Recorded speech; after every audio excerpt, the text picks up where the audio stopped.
দুনিয়াতে যত অদ্ভুত অদ্ভুত প্রশ্ন সব আপনি মুসা আলাইহিস সালামের মাথা থেকে পাবেন। বিভিন্ন বিষয়ে আল্লাহরে প্রশ্ন করতেন। সাইয়েদনা মুসা আলাইহিস সালাম আল্লাহরে বললেন, আল্লাহ আপনি আমার এমন একটা জিকির শিখাইয়া দেন যে জিকিরটার শব্দ আপনি আর আমি ছাড়া কেউ জানবে না।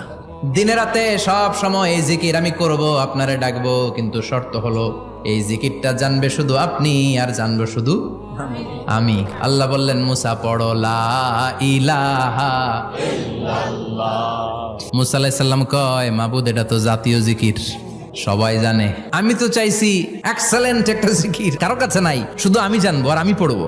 আল্লাহ বললেন, মুসা এই লা ইলাহাকে যদি এক পাল্লায় রেখে দাও, তাম বিশ্ব, 7 আকাশ 7 জমিনটারে তুলে যদি তুমি আরেক পাল্লায় রেখে দাও, লা রাজাহাত কাফাতু লা ইলাহা ইল্লাল্লাহ, মুহূর্তের মধ্যে লা ইলাহার পাল্লা ভারী হয়ে যাবে। ও মুসা, তুমি যতই এক্সক্লুসিভ জিকির চাও, লা ইলাহার চেয়ে দামি জিকির আমার কাছে নাই।